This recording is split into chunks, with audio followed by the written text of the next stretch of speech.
iman dan Islam. Yang kedua, salawat serta salam kita tujukan ke junjungan Nabi Agung kita Rasulullah Muhammad SAW, karena yang berkumpul di sini ini semuanya adalah pendekarnya desa, penegaknya desa.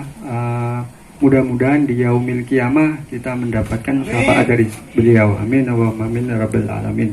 Yang saya hormati Pak Dodi selaku pendamping ahli dari Kabupaten Jember. Yang kedua Pak Teguh selaku kasih pemerintahan Kecamatan Kalisat, dan tak lupa juga semua dan seluruh kades yang hadir di sini dalam rangka sosialisasi Permendes 13 tahun 2020 yang nantinya realisasi aplikasi prioritas penggunaan dana desa di tahun 2021. Selanjutnya teman-teman operator yang saya banggakan, karena memang ini juga menjadi teman-teman operator juga menjadi senjata utama terkait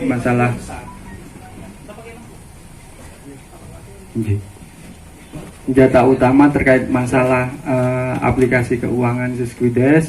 Yang selanjutnya teman-teman saya, teman-teman pendamping yang selalu kompak sekecamatan Kalisat. Ada beberapa hal yang dapat saya sampaikan terkait masalah pertemuan hari ini. Yang pertama, untuk sambutan karena Bu Camat itu masih belum ada, nanti menyusul ketika Bu Camat itu sudah datang, mungkin memberi arahan satu atau dua kata patah yang nantinya bisa bermanfaat bagi kita. Yang kedua, terkait masalah pelaksanaan kegiatan, nanti akan diisi langsung oleh Bapak Dodi Merdiawan terkait masalah prioritas penggunaan dana desa yang tahun 2021. Selanjutnya nanti tak lupa juga penutup, monggo nanti ditutup dengan doa terkait masalah acara ini sudah selesai. Kita tutup dengan doa sehingga nantinya lebih barokah terkait masalah pertemuan kali ini. Monggo, dan langsung terkait masalah untuk acara yang pertama, yaitu Pak Teguh sambutan sudah Bu Camat nanti ya. Untuk pembukaan, monggo kita buka acara sosialisasi Permendes 13 tahun 2020 dengan bacaan Yaumul Fatihah bersama-sama. La beratin Nabi sallallahu alaihi wasallam. Fatihah.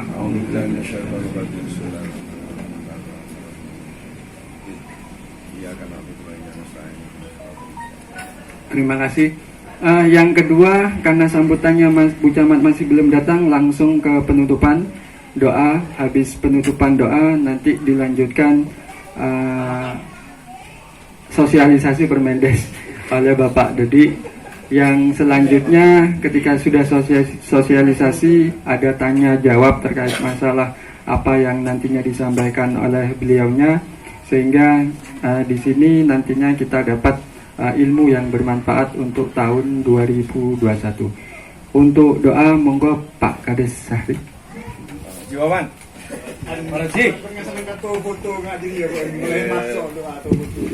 Baiklah saudara-saudara sekalian, mari acara ini kita buka dan kita tutup dengan doa harapan kepada Allah Subhanahu wa Ta'ala. Mudah-mudahan agenda pada hari ini mendapat barokah dan ridha Allah Subhanahu wa Ta'ala, sehingga apa yang kita terima ilmu nantinya bermanfaat untuk masyarakat kita di desa masing-masing. Al-Fatihah. A'udzubillahi minasyaitonirrajim. Bismillahirrahmanirrahim. Alhamdulillahirabbil alamin. Ya na'budu wa iyyaka nasta'in. Ihdinas siratal mustaqim. Shiratal ladzina an'amta 'alaihim ghairil maghdubi 'alaihim waladdallin. Bismillahirrahmanirrahim. Alhamdulillahirabbil alamin. Hamdan syakirin, hamdan na'imin, hamdan yuwafi ni'amahu wa yukafi mazidah. Ya Rabbana lakal hamdu kama yanbaghi li jalali wajhika wa 'azimi sultanik. Allahumma shalli wa sallim ala sayyidina Muhammadin salatan tujina biha min jamil ahwali wal afat. Takdilana biha ya Allah biha min jamil hajat wa tutakhiruna biha min jamil sayyat wa tarfa'na biha indaka ala darajat tuballighuna biha sul ghayat min jamil khairat fil hayati wa batil wa mat اللهم اغفر لنا ولوالدينا ولأولادنا ومشايخنا ولإخواننا في الدين ولأصحابنا وأحبابنا ولمن أحبنا فيك ولمن أحسن إلينا وللمؤمنين والمسلمين والمسلمات الأحياء منهم والأموات. اللهم ربنا هب لنا من أزواجنا ذرياتنا قرة أعين واجعلنا للمتقين إماما. ربنا ظلمنا أنفسنا لم تغفر لنا ترحمنا لنكونن من الخاسرين.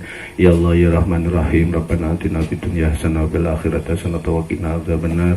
صلى الله على سيدنا محمد وعلى آل سيدنا محمد. سبحان ربك رب العزة عما يصفون وسلام على المرسلين والحمد لله رب العالمين. Assalamualaikum warahmatullahi wabarakatuh. Disampaikan terima kasih. Untuk acara selanjutnya, monggo langsung Pak Dodi kita sosialisasi Permendes 13.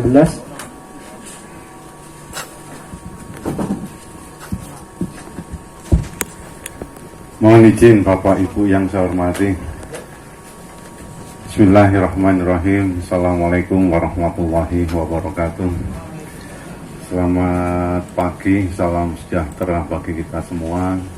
Bapak Teguh selaku Kasih Pemerintahan di Kecamatan Kalisat, ini Bapak Ibu Kades yang saya hormati, ada dari perangkat desa serta teman-teman pendamping. Alhamdulillah pada pagi hari ini kita dikasih kesempatan nikmat sehat bisa berkumpul dalam rangka mengkaji bersama prioritas penggunaan dana desa untuk tahun 2021. Artinya di sana bukan berarti saya ini menyampaikan hal sesuatu yang hal sesuatu yang menurut saya ini yang perlu kita kaji bersama. Karena bagaimanapun juga Permendes ini sudah terbit. Artinya kalau seandainya sudah terbit, itulah yang menjadi dasar untuk proses penyusunan dari perencanaan dan penganggaran dana desa untuk tahun 2021. Nah, sebelum saya akan bicara banyak berkaitan dengan ke sana, kita mohon nantinya bisa melakukan sebuah kajian bersama. Karena hal sesuatu yang mendasar berkaitan dengan Permendes ini berbeda dengan tahun-tahun yang kemarin. Yang pertama berkaitan bahwasanya kalau yang lalu-lalu atau yang dahulu, ini Bu Camat hadir, mungkin Pak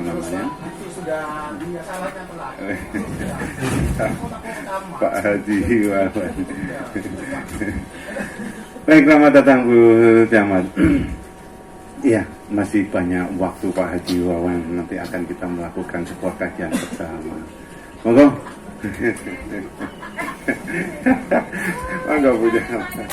Ini kalau nggak ada beliau nggak bisa ramai nantinya, luar biasa. Nah, Pak Gus, silakan diambil dulu. Depan, yang duduk sini. Aku di mana?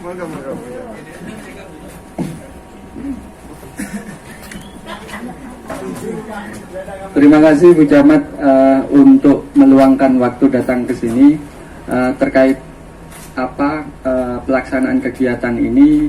Tadi susunan acara sudah kita bacakan, tapi Bu Camat masih belum sambutan gitu. Monggo nanti sepatah satu atau dua kata terkait masalah pelaksanaan ini, untuk sedianya Bu Camat memberikan beberapa kata. Ada edarannya. Assalamualaikum warahmatullahi wabarakatuh. Yang saya hormati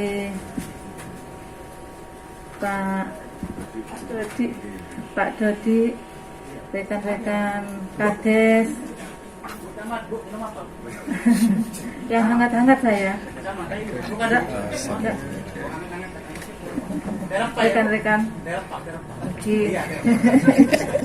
saya tak ngomong, rekan-rekan pendamping dan rekan-rekan operator yang selalu semangat perubahan cepat sekali. Tak lupa salam salawat kita aturkan pada junjungan kita Nabi Muhammad Sallallahu Alaihi Wasallam. Pada kesempatan ini saya minta maaf, saya terlambat datang karena hari ini banyak sekali kegiatan. Yang pertama tadi upacara hari santri, terus kedua sosialisasi Dispenduk Capil, di Adminduk sudah saya mulai, saya tinggal ke sini. Alhamdulillah saya masih ditunggu ya. Saya masih ditunggu. Saya mengucapkan terima kasih kepada Bapak Ibu Kades yang berkenan hadir pada pertemuan hari ini, karena ini sangat penting untuk pembangunan, untuk pelaksanaan program-program kita ke 2021. Karena apa? Kita harus bisa merubah mindset kita. Yang kemarin kita fokuskan masalah apa itu? Infrastruktur kemarin itu yang diandalkan kan itu infrastruktur. Tapi kan juga ada BLTDD kan tidak bisa diubah-ubah itu. Yang bisa digeser-geser ada infrastruktur itu. Sekarang harus bisa merubah mindset kita. Kita sekarang tidak infrastruktur yang, tetapi pembangunan masyarakat seutuhnya, pembangunan manusia seutuhnya. Itu banyak sekali kegiatan-kegiatan di situ, dan banyak sekali yang bisa dituangkan inspirasi kita kepada masyarakat, apa untuk pembangunan masyarakat, banyak sekali. Dan di Kemendes 13 2020 ya itu banyak sekali juga. Silakan nanti ditanyakan apa saja kita gali apa kearifan lokal di desa kita. Umpamanya seperti yang kemarin, yang pendampingan satu desa satu dosen itu, kita membuat apa Pak Sari? Jamur tiram. Itu bisa nanti dikembangkan. Jamur tiram untuk wilayah-wilayah, karena kita banyak sekali limbah gergaji, bisa dimanfaatkan itu. Nanti HOK-nya bagaimana? Itu lebih gampang itu nanti daripada infrastruktur yang menjadi sorotan.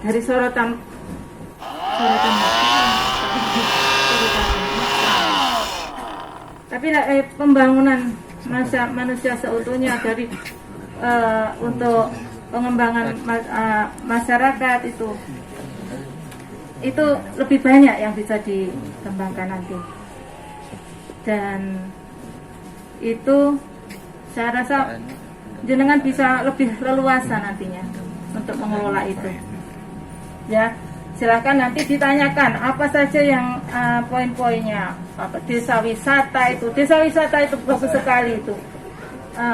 Ajung mungkin ya, desa wisata kemarin kan sudah dibuat itu. Dam kembar. Terus yang tempat Laporan, desa ekonomi tumbuh merata, desa peduli kesehatan, desa peduli lingkungan, desa peduli pendidikan, desa ramah perempuan, desa berjejaring, desa tanggap budaya untuk percepatan pencapaian tujuan berkelanjutan. Inilah hal sesuatu yang baru untuk tahun 2021. Next saja. Nah, mengapa demikian? Arahan Bapak Presiden kita, yang pertama, dana desa ini harus diserasakan seluruh warga desa, terutamanya golongan terbawah.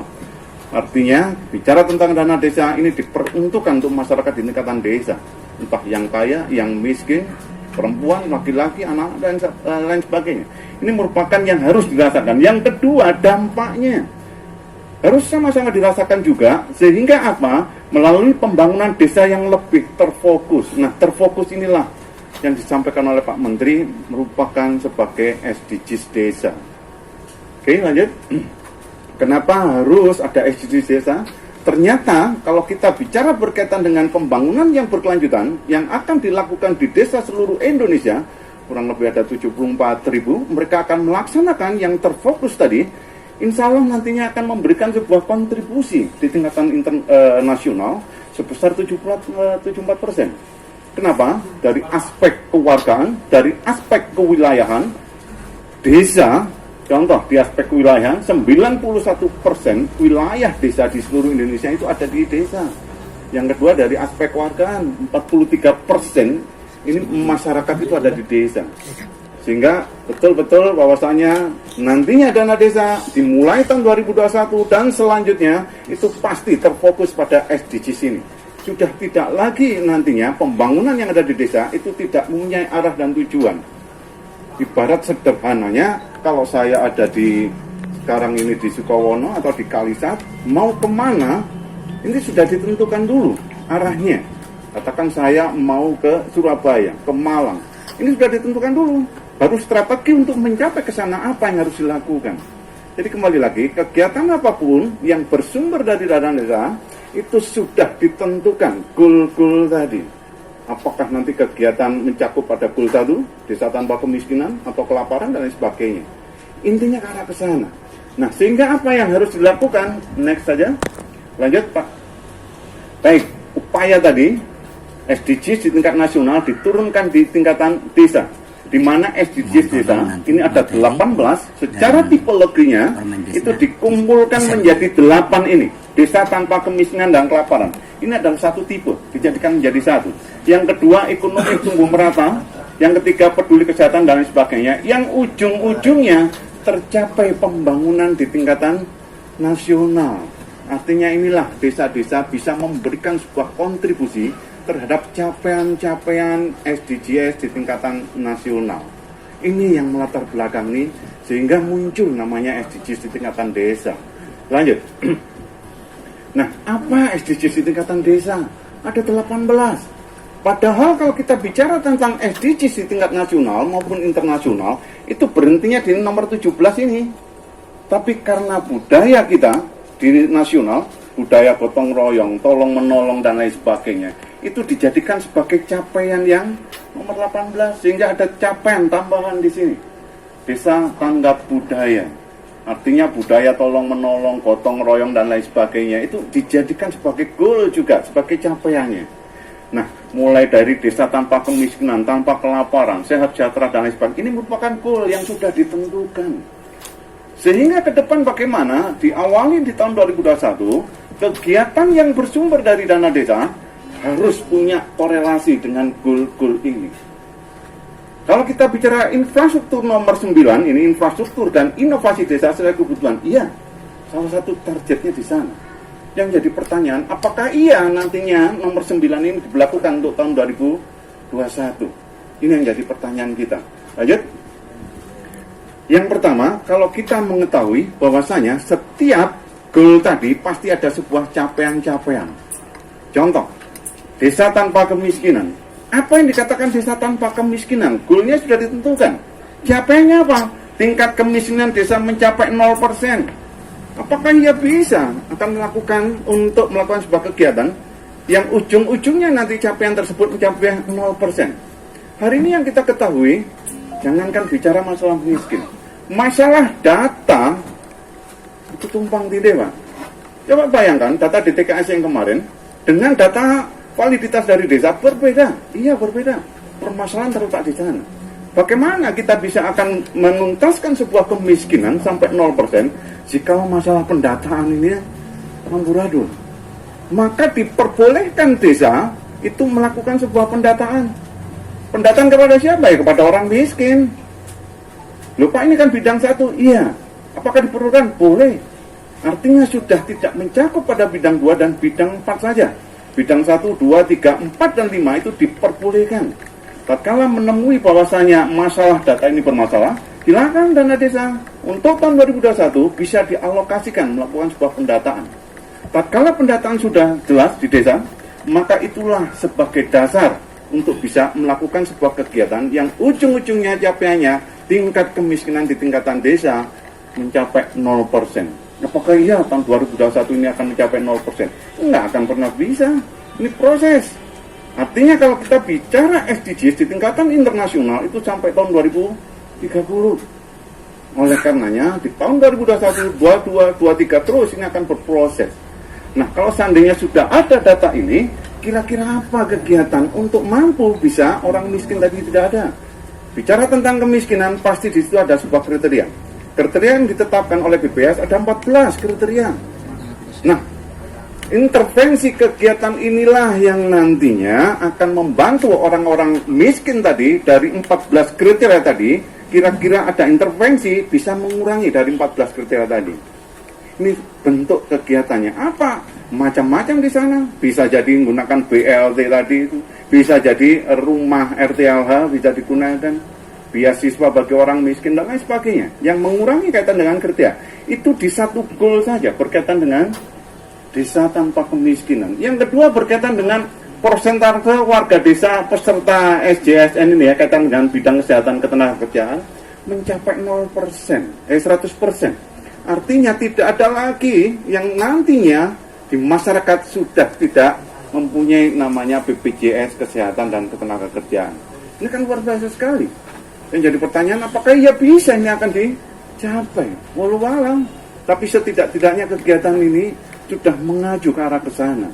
Ada sebuah evaluasi tahunan nantinya. Apa yang dilakukan di tingkatan desa berkaitan dengan goal yang pertama. Yang kedua ada desa tanpa kelaparan sama di sini. Prevalensi kurang gizi, kurus, stunting, anemia turun menjadi 0%. Kemarin kami melakukan kajian diskusi bersama teman-teman di Tanggul, mengatakan stunting ini terus Pak mengalami sebuah kenaikan. Lagi-lagi apa kira-kira kegiatan yang mampu nantinya bisa menurunkan berkaitan dengan stunting, gizi buruk dan lain sebagainya. Inilah goal-goal yang harus kita tentukan lebih awal. Sudah tidak mendengar lagi bahwasanya infrastruktur yang dibangun, contoh yang saya tahu kemarin-kemarin ada di pemerintahan desa membangun pagar kuburan, ada membangun gapura. Dana desa memberikan bantuan untuk seragamnya muslimah dan lain sebagainya. Sudah tidak ada lagi ke arah ke sana. Tapi yang diharapkan ini adalah goal-goal ini yang sudah ditentukan. Goalnya ada berapa? Ada 18 tadi. Mulai desa kemiskinan, kelaparan dan sebagainya. Sehingga terfokus, sudah terarah. Lanjut. Next lagi. Nah ini nomor 3 kaitan dengan desa sehat dan sejahtera. Ini merupakan goal. Capaiannya apa? Ya ini. Bayangkan saja capaian BPJS Kesehatan mencapai 100% penduduk. Saya nggak bisa bayangkan, katakan penduduknya di Sukorno ini jumlahnya ada 7.000. Mereka harus ikut semua ini. Apa iya BPJS akan mendanai semuanya? Nggak pernah akan mungkin. Ini harus kerja keroyokan, kerja tidak hanya dari pemerintah desa saja. Apakah iya di desa, katakan desa Kalisa sendiri, Gelagawero dan lain sebagainya. Capaiannya bayangkan 100%. Mereka harus mengikut berkaitan dengan BPJS Kesehatan. Lagi-lagi capaiannya ya ibaratnya adalah cita-cita.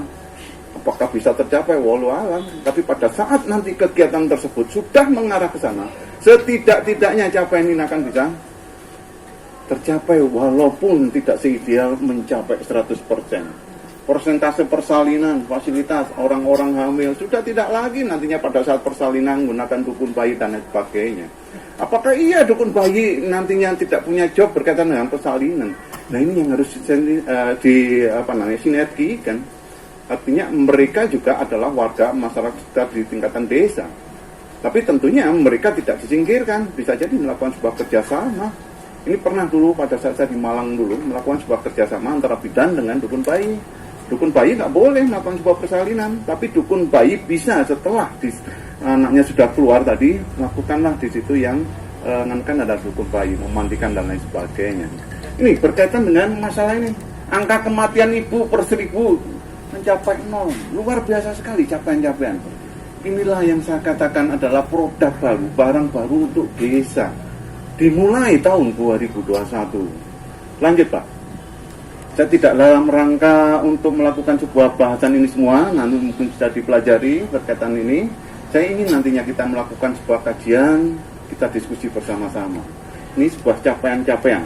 Contoh keterlibatan perempuan desa, ada namanya Perdes atau SKKDes yang mendukung responsif gender. Kemarin ada desa layakan dan lain sebagainya. Ini sudah dimulai dan menjadi bagian target atau goal yang akan dicapai. Lanjut aja, next lagi, ini merupakan capaian-capaiannya. Next lagi. Nah ini yang terakhir, ini merupakan produknya dari Kementerian Desa nomor 18. Salah satu kegiatan tolong menolong, tokoh agama berpartisipasi dalam musdes. Nggak ada di negara lain yang namanya musdes itu ya, ada nih di Indonesia. Kira-kira tokoh agama ini berpartisipasi berapa persennya dan lain sebagainya. Lanjut. Nah, sekarang saya bicara kaitan dengan prioritas untuk tahun 2021 dan mekanismenya. Tadi itu merupakan sebagai latar belakang berkaitan dengan SDGs di tingkatan desa. Lanjut. Bapak Ibu yang saya hormati, ini sekedar saya mereview saja. Dana desa yang dikucurkan mulai tahun 2015 sampai dengan tahun sekarang, insya Allah dana desa tahun 2021 kita mengalami sebuah peningkatan untuk Kabupaten Jember. Dari 302 sekarang menjadi 312 M. Ongku tak rokok nggih orang tak. Every setong minta dua terus nih kan. Ini yang mengalami sebuah peningkatan yang esensinya nggak jauh dari ini, nanggulangi kemiskinan, peningkatan kesejahteraan masyarakat, kualitas, satunya adalah pelayanan. Intinya karena kesini. Next lagi, lanjut.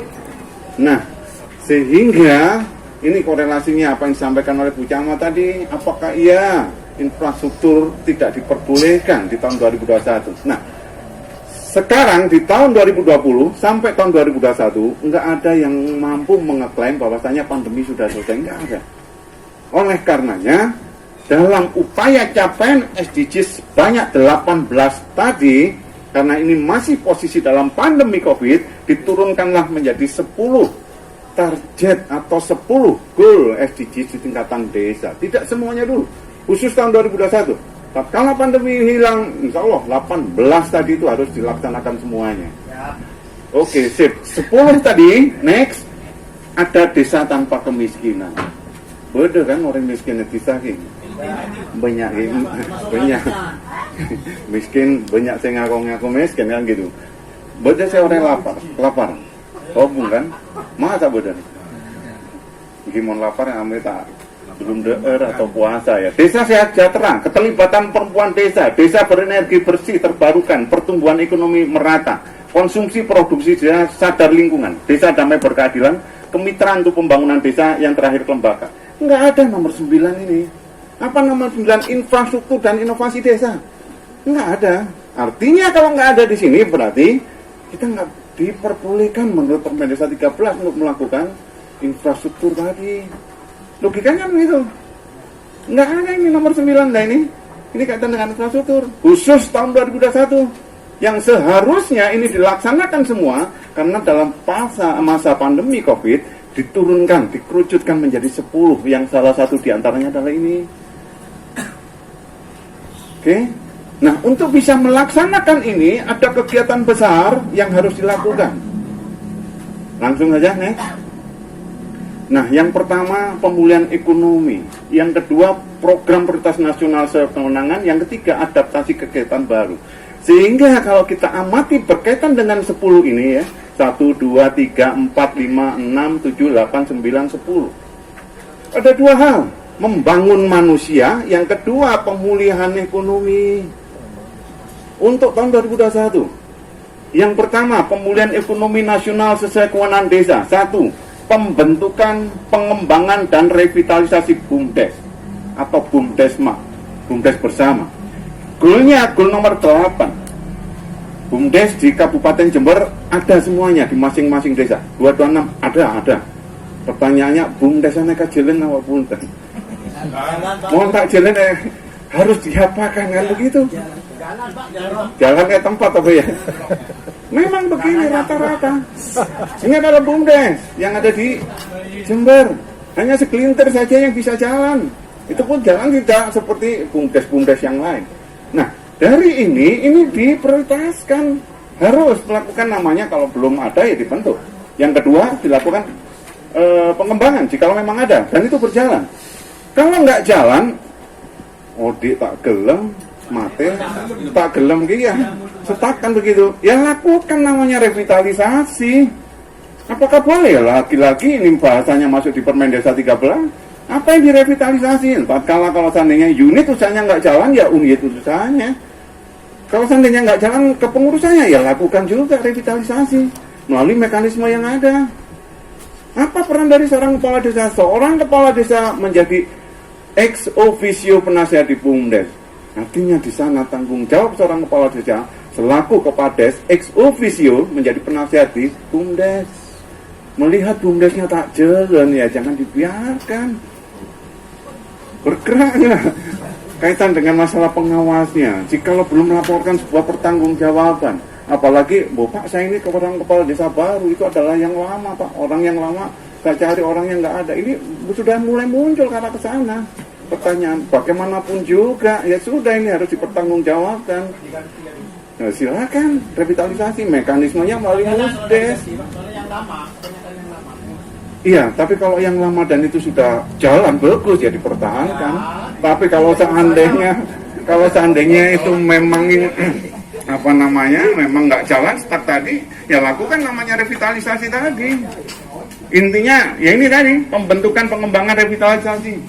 Yang kedua, penyediaan listrik. Kalau Kalisa kan rata-rata listrik semua ada kan? PLN ya. Yang ketiga, pengembangan usaha ekonomi produktif. Lagi-lagi nanti mengembangkan produk unggulan desa, jamur, tiram, dan lain, silakan. Potensi dari masing-masing desa akan berbeda-beda. Ini salah satu yang diprioritaskan, Pak. Artinya semua mengacunya kepada sini, khusus berkaitan dengan yang bersumber dari dana desa. Tidak akan pernah mungkin apapun, mulai dari dana desa, ADD, BGK, tanpa diikuti sebuah aturan nggak akan pernah mungkin.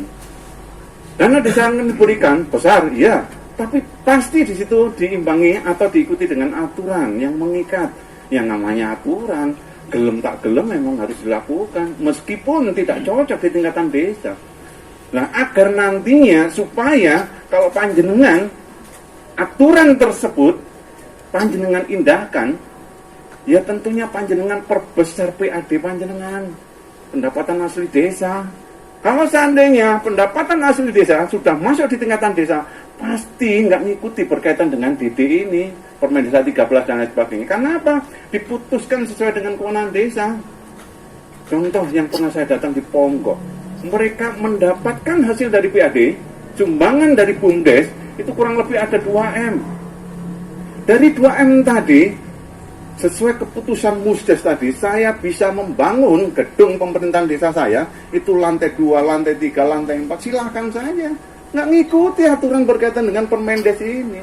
Karena apa? Sumbernya itu sudah dari BUMDes tadi menjadi PAD. Membangun di situ ada ruang pertemuan, hall lantai 2. Silakan saja, tapi lagi-lagi PAD tadi. Oleh karenanya sebenarnya Permendes 13 ini ingin melakukan hal demikian. Dana desa itu sebagai dana pengungkit saja, dana investasi. Jikalau hanya untuk membangun yang arah tujuannya bukan investasi, ya sudah habis.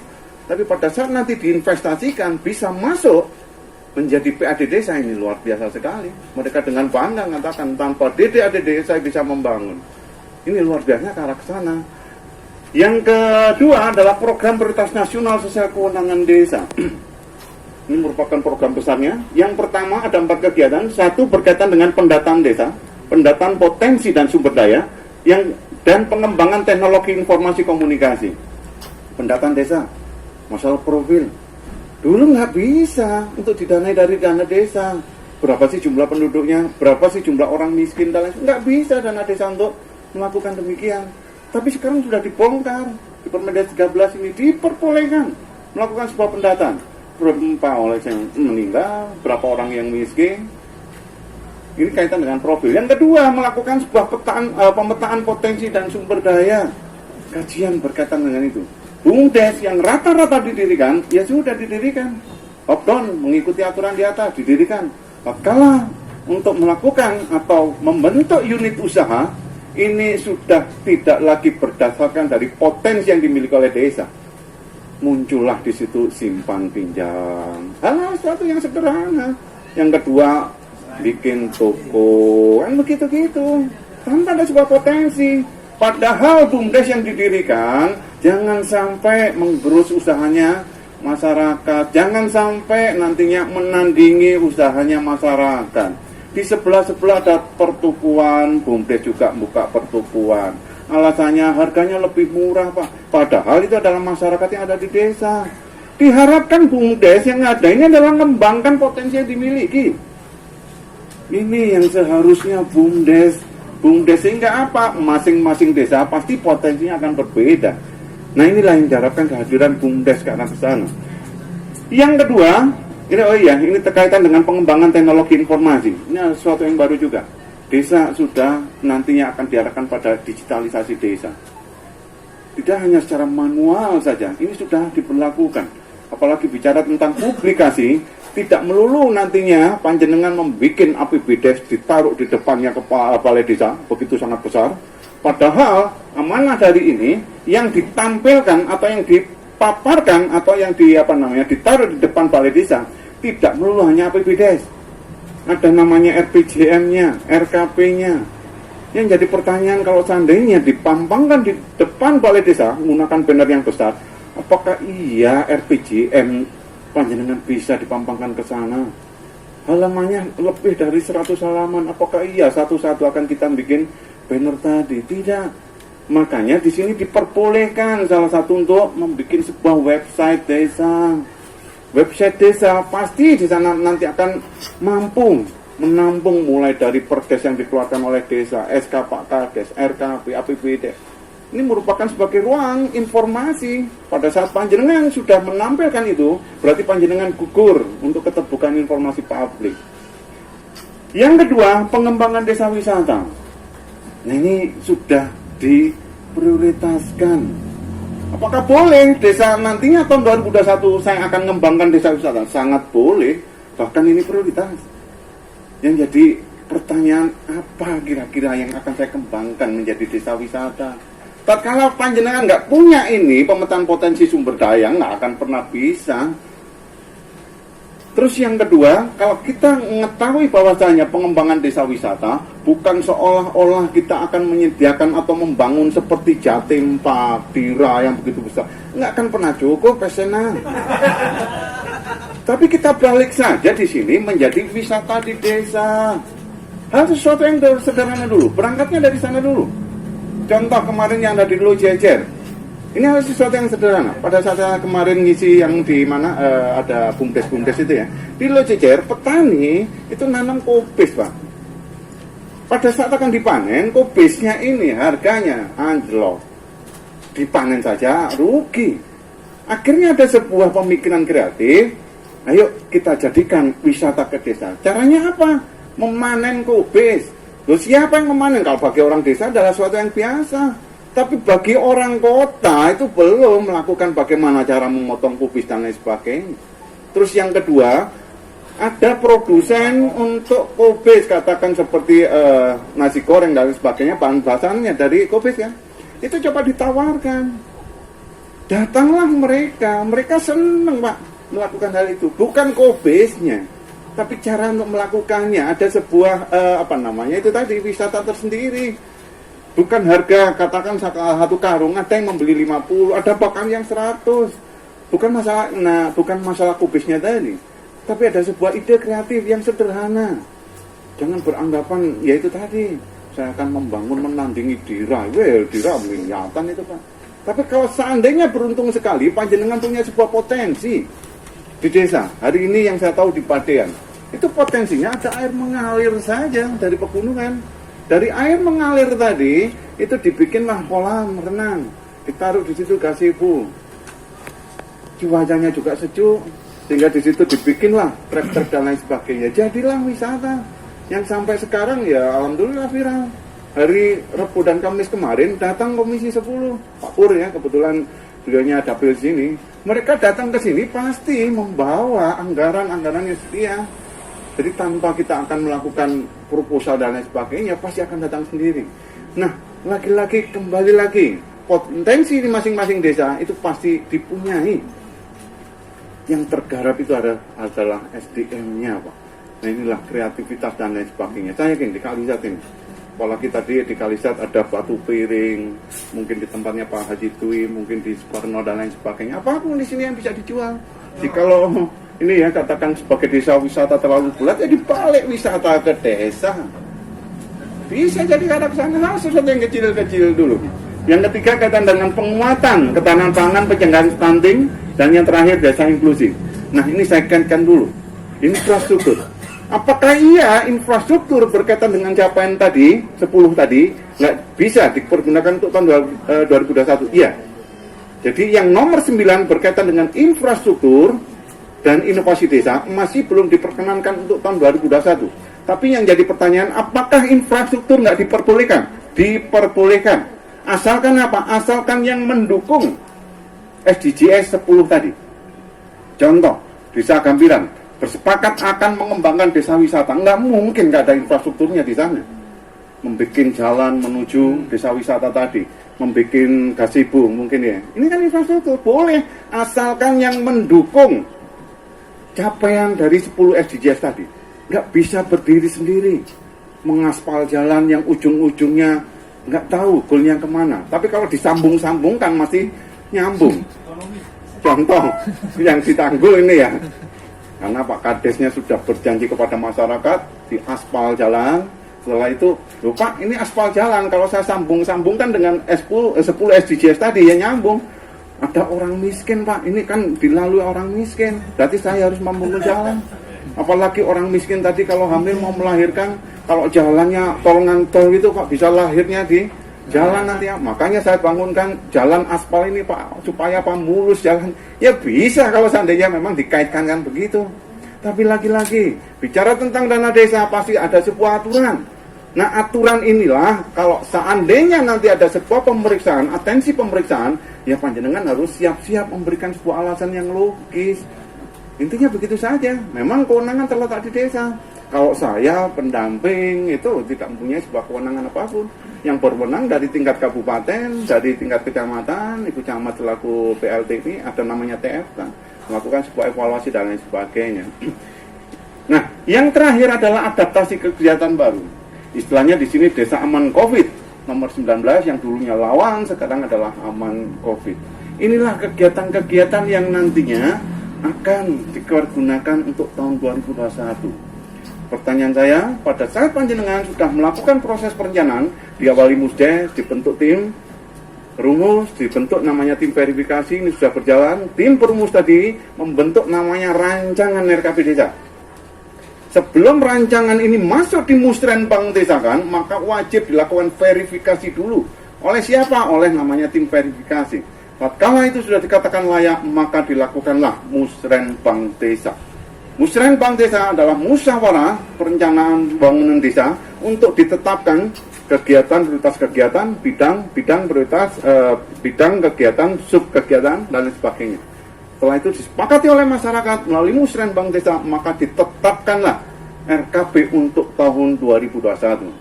Kalau secara ideal, lagi-lagi saya bicara ideal, secara aturan maksimal 31 September kemarin RKP ini harus selesai. Permendagri 114 2014 sama Permen Desa 17 2019 sama-sama mengatur dua kementerian berkaitan dengan masalah perencanaan.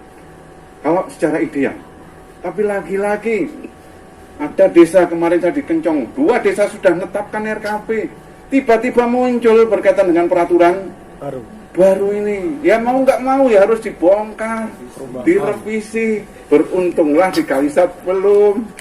Senin Pak, mulai Senin Pak. Insya Allah. Tapi itu tadi berkaitan dengan ini. Sudah Belum ini ya. Sudah saya share ke Kades Senin. Siap. Alhamdulillah. Moga-moga. Karena yang nanti hasil dari musrenbang desa ada 2 ya. Satu adalah DU. Nah munculnya penyertaan modal berupa 50, 70, 100 juta dan lain sebagainya. Ini karena apa? Itu tadi ada sebuah analis tadi. Kira-kira saya membangun usaha ini berapa sih estimasi pendapatannya, dikurangi dengan biaya-biaya, pada bulan pertama, bulan kedua ngalami keuntungan atau tidak, tahun sampai tahun berapa sih BEP-nya. Inilah yang harus ada, dan ini yang nantinya sebelum menjadi perencanaan masuk di dalam namanya RKP. Tidak melulu tahu-tahu langsung muncul 10 juta, 20. Bahkan yang muncul itu ya lucu juga, muncul 36.997. Saya juga bingung kok ada kata-kata 97, ternyata menolkan di APBD supaya nol. Oh alah, bukan begitu. Nah inilah harapan nanti APBDes pada saat akan menjadi perdes, praperdes dulu wajib dilakukan evaluasi oleh kabupaten melalui kecamatan. Tatkala kalau seandainya tidak sesuai dengan permen ini atau permen desa tadi, kewajiban TFK tentunya di sini melalui Ibu Camat melakukan sebuah pencoretan, nggak ada satu masalah. Kalau seandainya nanti memang tidak cocok dengan ketentuan yang ada, kalau seandainya sudah sesuai dan lain sebagainya, maka di sana muncul namanya SK seorang camat. Lagi-lagi Perbub kita belum mempunyai kaitan dengan APBDes, kita masih mengacu pada pernya yang ditandatangani Pak Jalal nomor 50 tahun 2012. Nggak apa-apa, di sana ada pelimpahan wewenang dari kabupaten kepada kecamatan. Salah satunya adalah berkaitan dengan evaluasi APBDes untuk APBDes ini ya. Lanjut aja. Ini pengembangan lanjut aja yang menarik. Nah, ini yang tadi saya sempat diskusi kecil dengan Pak Agus. Yang pertama kaitan dengan program prioritas nasional sesuai kewenangan desa. Boleh panjenengan melakukan pendataan orang miskin, orang ini boleh didanai dari dana desa, masuknya pada bidang satu. Yang kedua mungkin pada titik tekan berkaitan dengan pemetaan potensi sumber daya pembangunan desa. Tadi saya mendengar kalau nggak salah mungkin gambaran Pak Haji itu ya akan melakukan desa wisata ya. Jadi lakukan dulu kaitan dengan kajian-kajian berkaitan dengan ini sumber daya pembangunan yang ada di sana. Yang pertama berkaitan dengan potensi, baik potensi peta potensinya, pemutahiran dan lain sebagainya. Terus yang kedua, next lagi saya ingin langsung bicara. Nah ini, pengembangan desa wisata. Bu Camat tadi Sebersit sudah mengeluarkan desa wisata berdasarkan potensi. Ini merupakan sebagai prioritas. Yang namanya prioritas memang anjurannya, ibaratnya ini wajib, ini kan prioritas ya. Ini ya memang mendekati wajib tadi. Jadi kembali lagi diperbolehkan panjenengan melakukan pengembangan desa wisata. Mulai dari pengadaan, pembangunannya, pemanfaat dan pemeliharaan sarana prasarana wisata desa. Yang kedua, promosi desa wisata, pelatihannya, pengelolaannya dan lain sebagainya. Silakan. Saya berharap ke arah ke sana. Dalam artian saya melakukan sebuah sosialisasi ini, dana desa itu sebagai dana pengungkit saja. Ciptakan sebuah kegiatan yang nantinya itu bisa menghasilkan PAD. Salah satunya desa wisata. Ini sudah terbukti. Pujon Kulon, di Bonpring, itu sudah mulai. Pada saat akan memulai itu tidak semudah apa yang saya sampaikan. Tidak semudah apa yang saya cocokkan ini. Banyak dicerca, banyak dicela seorang kepala desa, Pak. Tapi kalau seandainya sudah jadi, wah masyarakat mendukung di sana, Pak. Rata-rata memang begitu. Contoh saya langsung pada saat itu tuh ngobrol di provinsi, ketemu kepala desa Bonpring itu. Mereka punya sebuah potensi air. Awalnya potensi air tersebut itu ada bambu-bambu Pak, nggak digarap sama sekali. Kalau seandainya potensi ini nggak tergarap, ya udah tetap saja menjadi barongan tempatnya olah kalau Pak. Tapi pada saat itu seorang kepala desa secara visioner, ini bisa dikembangkan. Mulailah dia tuh gerilya kepada masyarakatnya, mengajak, ayo kita kembangkan wisata ini. Banyak yang dicela, banyak yang belum ini. Kamu gila Pak Kades ini dan lain sebagainya, sampai ke arah ke sana. Ada caci maki dan lain sebagainya. Tapi ada kekuatan dari seorang kepala desa itu tadi. Saya harus membangun berkaitan ini. Iya, akhirnya apa? Membangun itu tidak hanya 1 tahun selesai, tidak. Dana desa ini diperbolehkan untuk melakukan pembangunan yang lebih dari 1 tahun. Multi-yes. Tahun ini apa yang digarap? Karena memang dana desa karena tak cukup tadi, ya sudah saya akan kembangkan ini dulu. Tahun ini dulu. Yang terpenting itu tadi sumber daya manusianya pada saat melihat ada sebuah potensi ini bisa akan dikembangkan. Yang kedua meyakinkan kepada masyarakat. Ini loh kita punya sebuah potensi yang akan dikembangkan. 3-4 tahun panjenengan pasti akan terima hasilnya. Mulailah di sana Bonpring datang pengunjung mulai dari lokal dan sebagainya, ada pemasukan di sana. Kalau yang di Pujon Kulon sudah mendapatkan 1,7 M, saya yakin di Kalimantan ini bisa. Kapan lagi kan begitu? Memang ini iya. Saya sendiri jika jadi seorang kepala desa, pelengan juga mikirkan. Tapi bagaimana lagi? Ini merupakan sebagai hal sesuatu sebagai pelecut lah. Kalau enggak ya tetap Gun akan begini terus kan begitu. Ada harus perubahan. Memang sulit. Iya, saya bisa nyadari. Tapi kalau nggak melakukan ya udah kita tetap aja. Berkaitan dengan wisata. Terus yang ini ketahanan pangan, pembangunan lumbung desa silahkan saja. Jadi kembali lagi infrastruktur diperbolehkan di desa asalkan yang mendukung berkaitan dengan capaian SDGs tadi. Tanpa mendukung dan lain sebagainya, mohon kaitan dengan infrastruktur tadi dialihkan kepada kegiatan yang lain mendukung dari capaian tadi. Lanjut. Nah, ini kaitan dengan masalah stunting, Bapak Ibu yang saya hormati, kemarin sudah muncul surat keputusan dari Bappenas. Jember masuk menjadi prioritas berkaitan dengan masalah pilot juga, masalah stunting.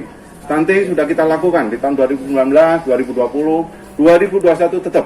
Karena ini berkaitan dengan desa sehat dan sejahtera. Goalnya sudah jelas.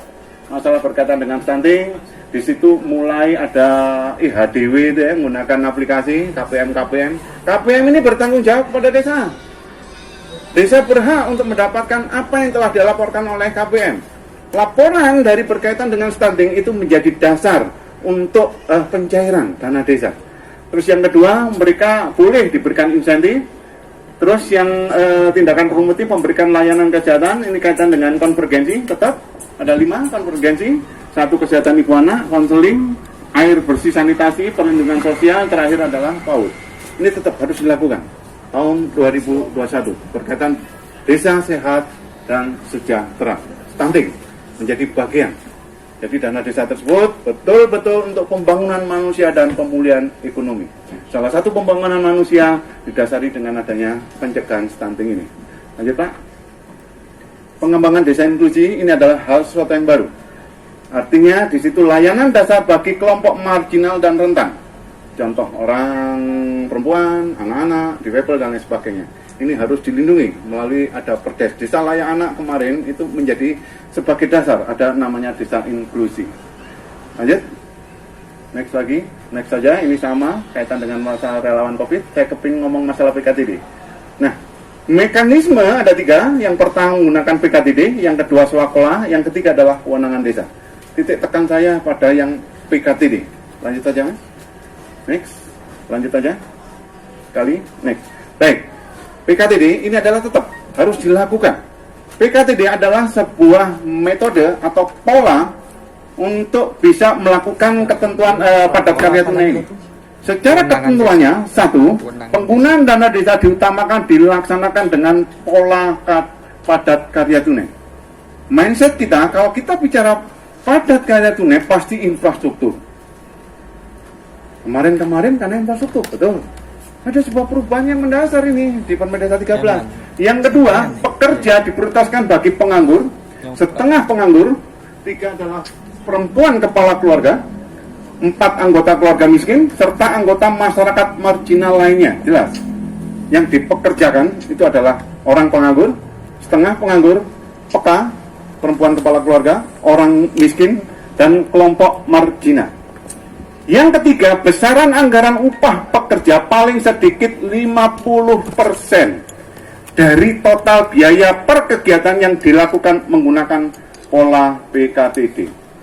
Bayangkan 50%. Contoh, saya membangun lumbung pangan di desa. Habisnya kurang lebih 100 juta. Maka 50% itu untuk upah. Apakah iya ini bisa secara analisa teknis masuk? Enggak masuk. Sehingga apa? Berarti pola PKTD jangan dikaitkan dengan infrastruktur. Ada sebuah kegiatan-kegiatan yang lainnya yang enggak mengacu pada infrastruktur. Yang keempat, ini pembayaran upah kerja diberikan setiap hari, pelaksanaannya dengan menerapkan protokol dan lain sebagainya merupakan sebagai ketentuan. Jadi saya ulang, kita harus merubah sebuah mindset tadi. PKTD tidak melulu harus pada sebuah pekerjaan infrastruktur. Kalau dipaksakan pekerjaan infrastruktur, nggak akan pernah mencukupi 50%. Sehingga apa? Sehingga, next saja, pekerjaan yang berkaitan dengan pertanian dan perkebunan. 1, contohnya, pemanfaatan lahan kosong milik desa, ditanami. Bagaimana untuk menanam? Ada yang nyangkul, ada yang membersihkan. Siapa? Ya adalah orang-orang miskin tadi. Orang nganggur, peka tadi. Untuk apa ini dipekerjakan masalah ini? Menanami pangan tadi, membersihkan selokan. Hanya kegiatan gitu-gitu. Yang ujung-ujungnya di sana pasti muncul biaya kegiatan itu pasti upah. Nggak ada materialnya.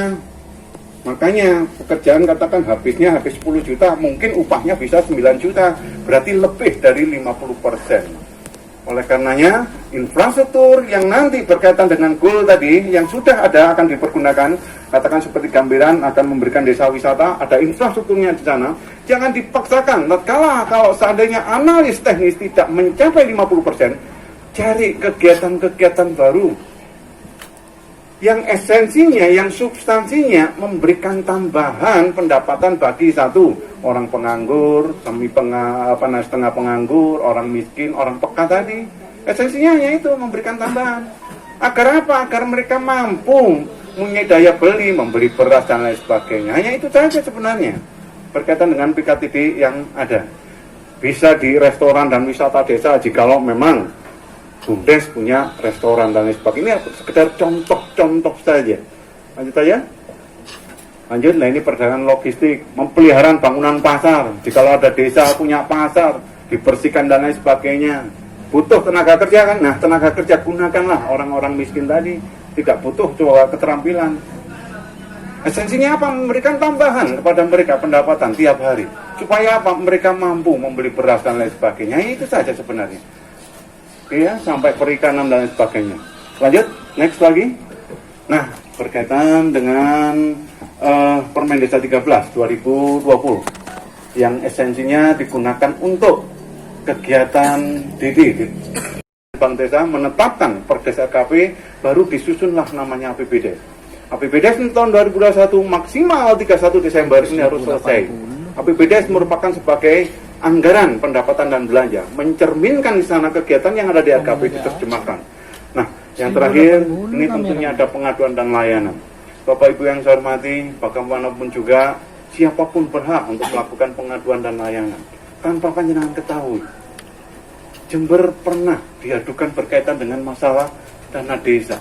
Ada 2 desa, Kecamatan Rawi Puji dengan Kecamatan Kumuman. Laporannya sampai sekarang saya nggak tahu siapa yang melaporkan. Intinya pelaporan tersebut itu adalah nggak benar, nggak sesuai. Tapi apapun laporan pasti akan diterima oleh pihak pusat. Turun mereka satu tim. Kebetulan di situ ada Satgas DD yang nyatakan bahwasanya laporan benar atau tidak. Pasti butuh klarifikasi dan lain sebagainya. Laporannya hanya begini, diindikasikan seorang kepala desa mempunyai rekening tersendiri yang ada di rekening desa ini. Kan seharusnya rekening satu. Tapi diindikasikan ini seorang kepala desa punya laporannya sampai gitu.